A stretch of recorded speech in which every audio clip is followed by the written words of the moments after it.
अच्छा, इसका मतलब मैं जालिम हूँ। आदि आरू के चेहरे के बेहद करीब आकर बोला तो आरू एकदम से हड़बड़ा गई।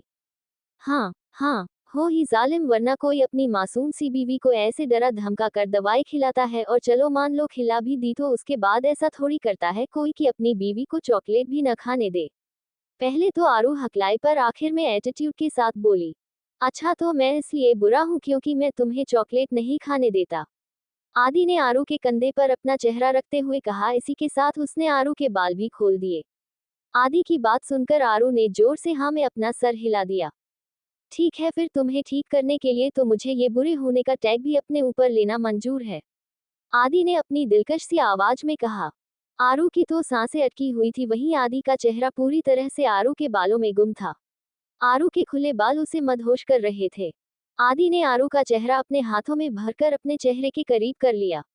आरू की आंखें खुद ब खुद ही बंद हो गई। आदि ने आरू की बंद आंखों को चूम लिया, फिर वो आरू के चेहरे को एकटक देखने लगा। उसने हल्के से आरू के माथे पर किस करी और अपना सर उसके सर से जोड़ते हुए बोला, तुम्हारी इजाजत के बगैर मैं कभी कुछ ऐसा नहीं करूंगा जिससे तुम्हें हर्ट हो। आरू के चेहरे पर हल्की सी मुस्कुराहट आ गई, इसके साथ ही आंखों में नमी भी। वो अपने मन ही मन बोली, तुम तो मुझे हट होने से बचा लोगे, पर आज मैं तुम्हें हट होने से कैसे बचाऊंगी? आज जब सच तुम्हारे सामने आएगा, उसके बाद तुम कैसे खुद को संभालोगे? और अगर तुमने इन सब का कसूरवार मुझे समझकर मुझसे दूरी बना ली, फिर मैं क्या करूंगी? आरू ये सब सोच रही थी, फिर उसने अपने मन ही मन एक फैसला लिया और अपनी आंखों में आई नमी को छिपा लिया। आदि आरू से अलग होकर खड़ा हुआ, फिर वहां वार्ड में ही एक कंघी थी, वो उसे लेकर आरू के पास आया और आरू के बाल सुलझाकर उन्हें बड़े ही सलीके से गूंथकर एक चोटी में बदल दिया। आरू मुस्कुराई, फिर वो कुछ बोलने ही वाली थी, तब तक वार्ड का दरवाजा खुला और नव के साथ साथ रुद्र भी अंदर आ गया। नव ने आरू को देखा, फिर मुस्कुरा दिया। कैसी है अब तू? नव आरू के पास आकर बोला तो आरू बोली, दादा मैं तो ठीक ही हूँ, वो तो आपने ही जबरदस्ती मुझे एडमिट कर रखा है। कोई बात नहीं, बस आज रात ही तो रहना है। नव ने आरू के सर पे हाथ रखते हुए कहा, फिर आदि से बोला, आदि अब तू भी घर चल के थोड़ा आराम कर ले, तब तक आरू के पास रुद्र रुक लेगा। लेकिन मैं रुका तो हूँ, मुझे नहीं लग रहा कि मुझे आराम की बिल्कुल भी जरूरत है, आदि ने कहा तो रुद्र उसके पास आकर धीरे से उसके कान में बोला, भाई तुझे तो वैसे भी जरूरत महसूस नहीं होगी क्योंकि तेरी एनर्जी का टॉनिक तेरे सामने जो है। रुद्र के इतना बोलते ही आदि ने घूर कर उसे देखा तो उसने अपने दांत दिखा दिए। आदि रूही ने साफ साफ बोला है कि तुझे अपने साथ ही लेकर आऊं, इसलिए चुपचाप चल मेरे साथ क्योंकि मुझे तेरी बहन से डांट बिल्कुल भी नहीं खानी है। नव ने कहा तो आदि लाचारगी से आरू की तरफ देखने लगा। आरू ने उसे आंखों से ही जाने का इशारा किया तो वो मन मसोस कर रह गया। अच्छा ठीक है, चल रहा हूँ, आदि ने कहा तो आरू ने नव की तरफ देखा। नव ने उसके हाथ पर अपना हाथ रखा और शांत रहने का इशारा किया। आरू ने एक गहरी सांस छोड़ दी। तभी आदि बोला, तुम लोग चलो, मैं 10 मिनट बाद आऊंगा। नव ने रुद्र को अपने साथ बाहर चलने का इशारा किया, वो दोनों ही वार्ड से बाहर चले गए। आदि बेचैनी से जाकर वहां सोफे पर बैठ गया। आरू अपने बेड से उठी, फिर आदि के पास आकर बोली, क्या बात है, क्यों इतने परेशान हो? आदि ने आरू की तरफ देखा, फिर खड़े होकर बोला, कैन यू हग मी? आदि के इतना कहते ही आरू ने फौरन आदि को अपने गले से लगा लिया। आदि ने कसकर आरू को अपनी बाहों में भर लिया, फिर बोला, पता नहीं क्यों मेरा बिल्कुल भी मन नहीं है यहाँ, तुम्हें छोड़कर जाने का बहुत अजीब सी बेचैनी हो रही है, ऐसा लग रहा है अगर मैं गया तो तुम मुझसे दूर चली जाओगी। आदि की आंखें नम हो गई। मैं कहीं भी नहीं जा रही, यहीं पर हूँ, तुम घर जाकर थोड़ी देर आराम कर लो, वैसे भी बस आज रात की ही तो बात है। आरू ने आदि का सर सहलाते हुए कहा तो आदि कुछ नहीं बोला, बस उसने अपनी पकड़ आरू पर कस दी। आरू ने देखा आदि अभी भी शांत नहीं हुआ है तो वो उससे अलग होकर बोली, मैं बिल्कुल ठीक हूँ, और रही बात मन की, तो मन तो मेरा भी बिल्कुल नहीं है तुम्हें जाने देने का। आरू अभी बोल ही रही होती है, तब तक आदि बीच में ही उसका चेहरा अपने हाथों में भरते हुए बोला, तो फिर रहने देते हैं ना, मैं रुक जाता हूँ यहीं पर।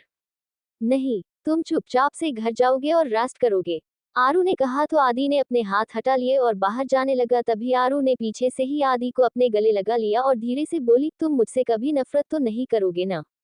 आदि पलट गया और आरू को गले लगाकर बोला, तुमसे नफरत करने की तो मैं सोच भी नहीं सकता, पर तुम ऐसे क्यों बोल रही हो? बस यूं ही मन में आया तो पूछ लिया, आरू धीरे से बोली तो आदि ने कहा, क्या ऐसी कोई बात है जो तुम्हें परेशान कर रही है और तुम मुझे बता नहीं पा रही? नहीं, ऐसा कुछ भी नहीं है, आरू ने कहा तो आदि आरू से अलग हुआ और उसके माथे पर किस करते हुए बोला, मैं जल्दी ही वापस आऊंगा, ओके? आरू ने धीमे से कहा। आदि पलट कर बाहर जाने लगा। तभी आरू ने आदि की कलाई पकड़ ली। आदि ने आरू की तरफ देखा तो आरू उसके करीब चली गई। आरू ने आदि का चेहरा अपने हाथों में थामा और उसके माथे को हल्के से अपने होठों से छू लिया। आदि बस एकटक आरू को देख रहा था। वहीं आरू की आंखें बंद थी। उसने बारी बारी आदि के गालों को चूम लिया और अगले ही पल उसके होठों पर अपने होठ रख दिए। आदि आरू के इस एक्शन से हैरान था। वो एकदम से ब्लैंक हो गया। उसे तो बहुत जोर का झटका लग गया था। उसकी आंखें बड़ी बड़ी हो गई पर आरू की आंखें बंद थी। आदि की भी आंखें बंद हो गई और उसकी पकड़ आरू पर मजबूत हो गई। दोनों उसी एहसास में खो गए। थोड़ी देर बाद आरू आदि से अलग हुई और बुलेट ट्रेन की स्पीड से जाकर बेड पर लेट गई। उसने खुद को पूरी तरह ब्लैंकेट से कवर कर लिया और बोली, अब तुम जाओ। आदि तो आरू की स्पीड ही देखते रह गया, पर अगले ही पल वो मुस्कुरा उठा और बाहर चला गया। आदि घर पहुंचकर सीधे अपने रूम में चला गया। वहां उसने थोड़ी देर रेस्ट किया। करीब रात 8 बजे आदि वापस से आरू के पास जाने के लिए रेडी हुआ। वो नीचे उतर के आया तो देखा हॉल में सभी को अबीर ने बिठा के रखा है। तभी नव भी पूरे चौहान परिवार के साथ राठौर मेंशन में आ गया।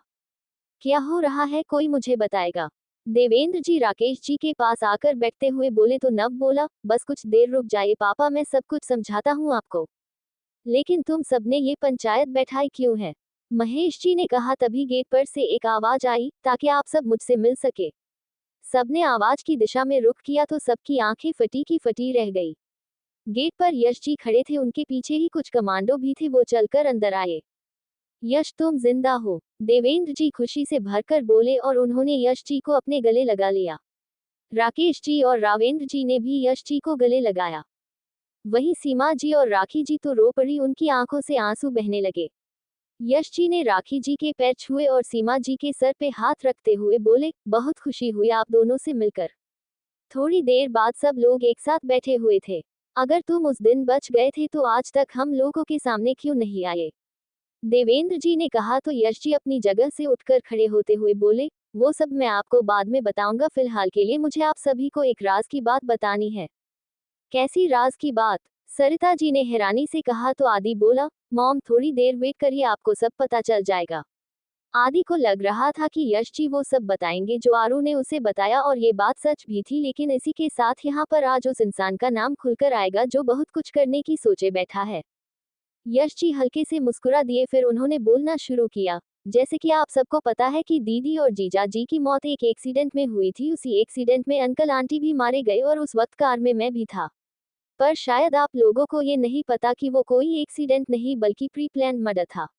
आखिर तक बोलते हुए यश जी की आवाज सख्त हो गई और उनके इतना बोलते ही वहां बैठे एक शख्स के माथे पर पसीने की बूंदें उभर आई। यश जी ने अपना बोलना जारी रखा, मैं दीदी जीजा और अंकल आंटी उस दिन उस मेडल को लेने के बाद वापस आ रहे थे। उसी समय दोनों ओर से ट्रक आए और हमारी गाड़ी को टक्कर मार दी। गाड़ी दूर जा गिरी। आंटी की तुरंत ही डेथ हो गई, लेकिन अंकल दीदी जीजा जी और मुझ में अभी भी जान बाकी थी। उसी वक्त वहां एक कार आके रुकी और उसमें से बाहर आया अभय सिंघानिया और अलमदानी खान। उनके साथ उनकी गाड़ी से 2 लोग और निकले और बाकी के पीछे की गाड़ियों में से कुछ आतंकवादी बाहर आए। ये दोनों नाम सुनते ही वहां बैठे सभी लोग हैरान थे। अल मदानी ने निकलकर बाहर आया और उसने जीजा जी को गाड़ी से बाहर खींच लिया और हम सबसे थोड़ी दूर ले गए। मैं अपने आप पहले ही बाहर निकल गया था पर मेरा पैर अभी भी फंसा हुआ था। लेकिन अंकल पूरी तरह से कार से बाहर निकल चुके थे। मेरे सामने ही वो जीजा जी से कुछ पूछते रहे पर मैं बेहोशी की हालत में जा रहा था, इसलिए मुझे कुछ समझ नहीं आ रहा था। अंकल बाहर निकलकर उन सब के पास लड़खड़ाते हुए गए। वहां वो लोग अंकल से भी कुछ बोल रहे थे। उन्होंने मेरे सामने जीजा जी को जान से मार दिया और उसके बाद ही अंकल को भी। इससे भी उनको सुकून नहीं मिला तो वहां मौजूद एक औरत ने दीदी के पेट में चाकू घोंप घोंप कर उन्हें मार डाला। दीदी उस वक्त एक वीक प्रेग्नेंट थी। इतना बोलते हुए यश जी गुस्से से भर उठे थे पर उनकी आंखें नम थी। वहां मौजूद हर एक इंसान की आंखों में आंसू थे। लेकिन आखिर क्यों किया उन कुत्तों ने ऐसा, क्यों? देवेंद्र जी चीखते हुए कहा तो यश जी बोले, ताकि उनके बायोकेमिकल वेपन्स बनाने के लिए जो पेन ड्राइव उन्होंने इंडियन गवर्नमेंट में पलने वाले भेड़ियों को रुपये देकर खरीदी थी वो उसको वापस हासिल कर सके। बायोकेमिकल वेपन्स, रविंद्र जी ने कहा तो इस बार राम बोला, जी हाँ अंकल, अगर वो लोग बायोकेमिकल वेपन्स रेडी कर लेते तो पूरी दुनिया पर आतंकवाद का ही राज होता। विस्मयादिबोधक चिन्ह उद्धरण चिन्ह।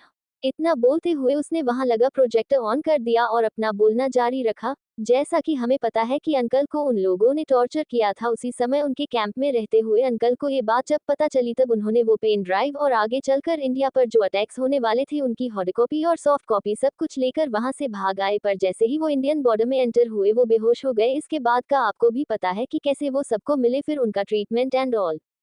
डॉट मेडल मिलने के बाद वो उस दिन डायरेक्ट प्राइम मिनिस्टर से ही मिलने जा रहे थे ताकि वो पेन ड्राइव और डॉक्यूमेंट्स वो उन्हें हैंडओवर कर सके। डॉट विस्मयादिबोधक चिन्ह उद्धरण चिन्ह।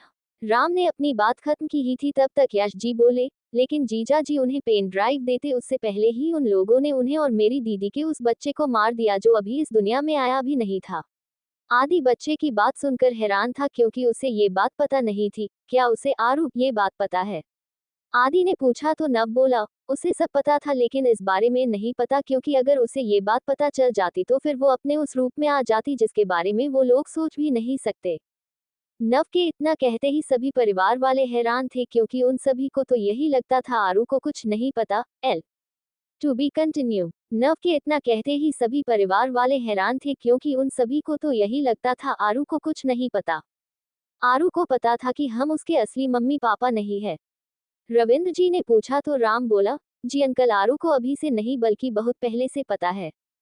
इतना सुनते ही सीमा जी वहीं धम्म से बैठ गई। राखी जी और सरिता जी ने उन्हें संभाला, तभी यश जी उनके पैरों के पास बैठते हुए बोले, दीदी आप प्लीज आधी बात सुनकर कोई फैसला मत लीजिए, पहले हमारी पूरी बात सुन लीजिए। सीमा जी ने सहमति में अपनी पलकें झपका दी तो यश जी हल्का सा मुस्कुरा दिए। फिर वो उठकर खड़े हुए और उन्होंने बोलना शुरू किया, उन्होंने सब लोगों को जान से मार दिया। मैं भी बेहोश हो चुका था, शायद इसलिए उन्हें लगा कि मैं तभी मर गया जब उन लोगों ने कार को टक्कर मारी। लेकिन वो लोग ये भूल गए कि सच्चाई को खत्म करना नामुमकिन है। सही कह रहा हूं न महेश अंकल? महेश अंकल पर वो थोड़ा जोर देते हुए बोले। महेश जी अपना नाम सुनते ही सकपका गए, फिर थोड़ा संभल के बोले, ये बात सच है कि सच्चाई को खत्म नहीं किया जा सकता। तो फिर तुमने कैसे सोच लिया कि तुम्हारी काली करतूतों का पता हमें नहीं चलेगा? इस बार यश जी की आवाज तेज थी, सभी लोग हैरानी से यश जी को देखने लगे। तभी आदि उनके सामने आता हुआ बोला, ये आप क्या बकवास किए जा रहे हैं अंकल? माना कि आप आर्मी में हैं, लेकिन इसका ये मतलब बिल्कुल भी नहीं है कि आप मेरे नानू पर इस तरह के घटिया इल्जाम लगाएंगे। इल्जाम नहीं लगा रहा मैं आदित्य, बल्कि सच्चाई बता रहा हूँ, और सिर्फ महेश ही नहीं बल्कि पुष्पा भी उस दिन उन भेड़ियों में शामिल थी। सही कह रहा हूँ न मैं? बताइए। इस बार यश जी पुष्पा जी की तरफ देखते हुए बोले तो सरिता जी बस हैरानी से एकटक अपने मम्मी पापा को देखने लगी। राकेश जी उनके पास गए और उन्होंने उनका हाथ थाम लिया। तभी आदि तेज आवाज में बोला, इनफ, अब मैं अपने नानू और नानी माँ के बारे में एक शब्द नहीं सुनूंगा। और किस बिना पर आप ये सब इल्जाम इन पे लगा रहे हैं? जब माँ बाबा और दादू दादी का खून हुआ उस वक्त तो मेरे मॉम डैड चौहान परिवार में से किसी को जानते ही नहीं थे। तो फिर मेरे नानू और नानी माँ उन सबको कैसे मार सकते हैं? ये तुम्हें लगता है कि राठौर परिवार और चौहान परिवार एक दूसरे को नहीं जानता था? राकेश से पूछो कि दिनेश अंकल आदि के दादाजी और राघवेंद्र अंकल आरू के दादाजी में कितनी गहरी दोस्ती थी। सिर्फ इतना ही नहीं बल्कि राकेश और जीजा जी बचपन से ही दोस्त थे, पर किन्हीं वजह के कारण दिनेश अंकल मुंबई से इंदौर जाकर सेटल होना पड़ा। डॉट उसके बाद राकेश और सरिता दीदी की शादी हुई और कुछ सालों बाद दिनेश अंकल की मौत हो गई। दिनेश अंकल के मौत के कुछ महीने बाद तुम्हारा जन्म हुआ और उसके 2 साल बाद ही चौहान परिवार पे वो हमला हुआ। अभी भी तुम्हें मेरी बातों पर यकीन नहीं हो रहा होगा तो चलो मैं तुम्हें कुछ दिखाता हूँ। इतना बोलकर यश जी ने राम को कुछ इशारा किया। राम ने फौरन प्रोजेक्टर पे एक रिकॉर्डिंग ऑन कर दी। उस रिकॉर्डिंग को सब ध्यान से देखने लगे। रूही को तो कुछ समझ ही नहीं आ रहा था। ये वही रिकॉर्डिंग थी जो उस दिन रूथ ने रिकॉर्ड की थी जब महेश जी गार्डन में खड़े होकर फोन पर बात कर रहे थे। जैसे जैसे वो रिकॉर्डिंग आगे बढ़ती जा रही थी आदि अंदर ही अंदर टूटता जा रहा था, और टूटता भी कैसे नहीं, बचपन से ही वो अपने मम्मी पापा से ज्यादा अपने नानू और नानी माँ के साथ रहा था और उन दोनों से बेहद प्यार भी करता था। वो रिकॉर्डिंग खत्म हुई, इसी के साथ आदि अपने घुटनों के बल गिरा। नव ने फौरन आदि को संभाला और उसे खड़ा करते हुए बोला, आदि संभाल खुद को।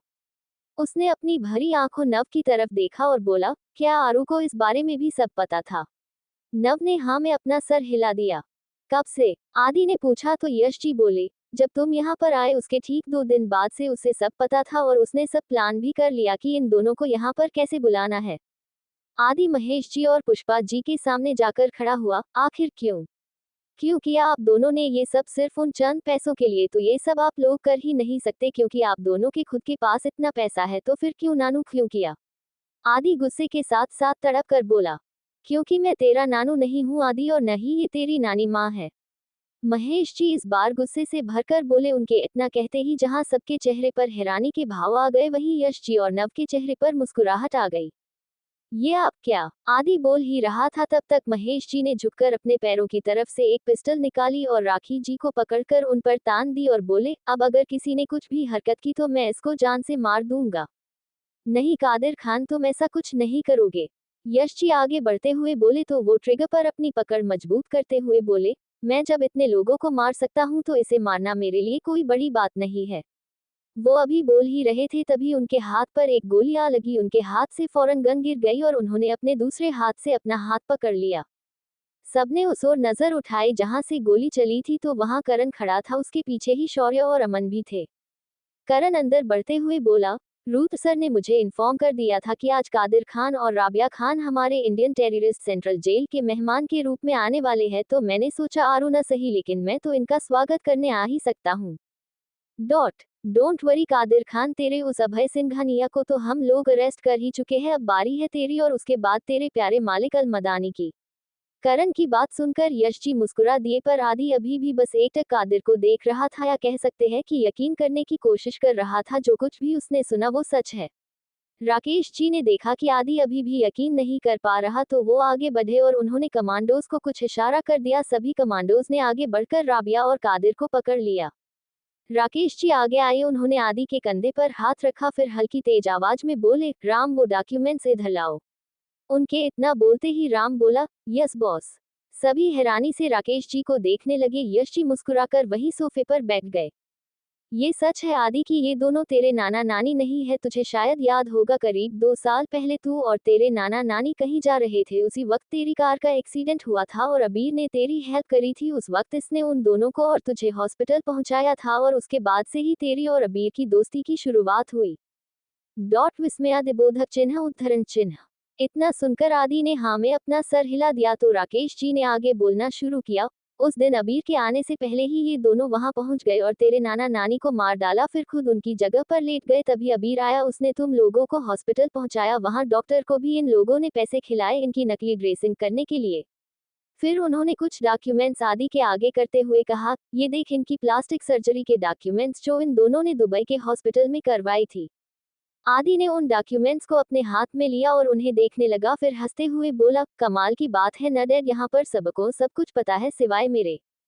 मैं हूँ ही बेवकूफ, जरा सी देर में इमोशनल हो जाता हूँ, इसलिए सबने मेरी फीलिंग्स के साथ खेला सिर्फ अपना मतलब निकालने के लिए।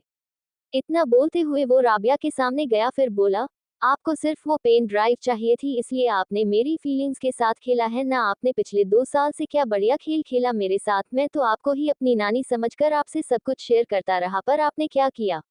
आपने मेरी नानी को जान से मार दिया, मेरे नानू को मार दिया, सिर्फ अपने घटिया मंसूबों में कामयाब होने के लिए। नहीं मेरे बच्चे, ऐसा नहीं है, माना कि हमने ये सब सिर्फ उस पेन ड्राइव के लिए किया, लेकिन तुझे सच में हमने अपने देहोते जैसा समझा है। तू मेरे लिए मेरी बेटी के बेटे जैसा ही है और हम सच में तुझसे बेहद प्यार करते हैं। राबिया ने आदि का चेहरा अपने हाथों में थामते हुए कहा, तो आदि बोला, फिर एक नया झूठ, अभी भी कुछ बाकी रह गया है क्या? नहीं आदि, ऐसा नहीं है, तू सच में हमारे लिए बहुत खास है। तेरी जो सेवा का भाव था ना हमारी तरफ, उसने सच में हमारा मन मोह लिया। हमने तो सोच भी रखा था कि बस वो पेन ड्राइव अल मदानी तक पहुंचा दे, उसके बाद हम पहले जैसे ही रहेंगे, जहां सिर्फ तू, मैं और राबिया होगी। कादिर उस तरफ ही खड़े होकर बोला, तो आदि के चेहरे पर एक अजीब सी दर्द भरी मुस्कान आ गई। उसने अपना चेहरा राबिया के हाथों से छुड़वाया और थोड़ी दूर जाते हुए बोला, मैं तो कुछ बोलने लायक बचा ही नहीं हूँ। आप दोनों ने मुझे उस पेन ड्राइव को हासिल करने के लिए इस्तेमाल किया, मेरे खुद के डैड ने मुझे आप दोनों को यहाँ तक लाने के लिए इस्तेमाल किया, फिर उसके बाद मेरी पत्नी ने, मेरी खुद की साहिबा ने मुझे सिर्फ इसलिए इस्तेमाल किया ताकि वो यहाँ आप लोगों के सामने रहकर आपकी हरकतों पे नजर रख सके। सही कह रहा हूँ ना मैं डैड? आदि ने राकेश जी की तरफ देखते हुए कहा, तो वो हैरानी से आदि को देखने लगे। आदि उनकी नजरों को समझते हुए आगे बोला, इतने हैरान क्यों हो आप? अच्छा आप समझ आया इसलिए हैरान हो ना, क्योंकि मैं ये सब समझ गया। ओह कम ऑन डैड, माना मैं बेवकूफ हूँ, लेकिन इतना बड़ा भी नहीं कि सब कुछ जानने के बाद भी कुछ न समझ पाऊँ। नव ने अपनी आंखें बंद करी, फिर मन ही मन बोला, आखिर वही हुआ जो आरू ने कहा था, जिस बात का मुझे डर था वही हुआ। नव ने करण को इशारा किया कि वो उन दोनों को लेकर वहां से चला जाए। सभी कमांडोज ने उन दोनों को पकड़ा और अपने साथ ले गए। उनके साथ ही शौर्य और अमन भी चले गए। वही आदि का बोलना जारी था। वो मंदिर जाना, वहां वो अघोरी लोग, फिर वो कस्में, वो 7 फेरे, वो पूरी की पूरी शादी, सब कुछ प्लान किया हुआ था है ना। कितनी खूबसूरती से मुझे धोखा दिया जा रहा था और मुझे पता ही नहीं चला। पिछले इतने दिनों में हम दोनों का जो रिश्ता था वो भी झूठा था। सब कुछ एक प्लान करा हुआ झूठ था जिसपे बड़ी आसानी से मैं विश्वास करता चला जा रहा था। अगर इस दुनिया में कोई बेस्ट बेवकूफ ऑफ द वर्ल्ड का अवार्ड होता न, तो वो अवार्ड डेफिनेटली मुझे मिलता। आदि बस बोले जा रहा था। वहीं आरू ये सब सुनकर मुस्कुरा रही थी। उसकी आंखों में बेहिसाब आंसू थे। उसने अपनी आंखें बंद करी, फिर बोली, मेरा फैसला सही है, वही हो रहा है जो मैंने सोचा था। राम की शर्ट के बटन में एक मिनी कैमरा था जो उसे आरू ने ही लगाने को बोला था ताकि वो सब कुछ देख और सुन सके। पहले तो राम नहीं माना, लेकिन फिर आरू की कसम देने पर मान गया। उसका वो कैमरा आरू के फोन से कनेक्ट था और जो कुछ भी वहां हो रहा था आरू सब कुछ देख रही थी। वैसे डैड कितने पैसे खिलाए थे उन अघोरियों को आपने उस नकली शादी को करवाने के लिए? आदि के इतना कहते ही आरू ने फौरन वो कैमरा डिसकनेक्ट कर दिया। उससे सुना ही नहीं जा रहा था। वहीं राकेश जी आए और खींचकर एक थप्पड़ उन्होंने आदि के मार दिया। तुझे तेरा ये रिश्ता मजाक लगता है? मजाक लग रहा है ये तुझे? शादी की है तूने आरू से, इतने दिनों से तू उसके साथ रह रहा है और अभी तक समझ ही नहीं पाया तू उसे? फिर तो मेरी ही नजरें धोखा खा गई जो मैंने उस दिन आरू के लिए तुझे सही मानकर उस शादी को हो जाने दिया।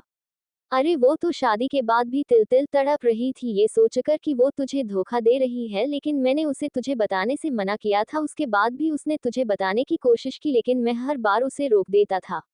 राकेश जी गुस्से में बोल रहे थे। वहीं आदि को अब खुद पर गुस्सा आ रहा था कि आज उसने फिर से एक बार गुस्से में आरू को गलत समझ लिया। वहीं राकेश जी ने अपना बोलना जारी रखा, मैंने मना किया उसको हर बार, लेकिन फिर भी उसने तुम्हें सब सच बता दिया, सिवाय इसके कि जिसने उसके माँ बाबा को मार। वो लोग तुम्हारे घर में तुम्हारे नाना नानी बनकर रह रहे हैं और ये बात भी उसने सिर्फ इसलिए छिपाई ताकि तुम्हें हट न हो। उस दिन भी उसने तुम्हें उस ट्रक के आगे से धक्का देकर तुम्हारी मौत अपने सर ले ली। और ये नहीं जानना चाहोगे तुम कि तुम्हारा वो एक्सीडेंट किसने करवाया था?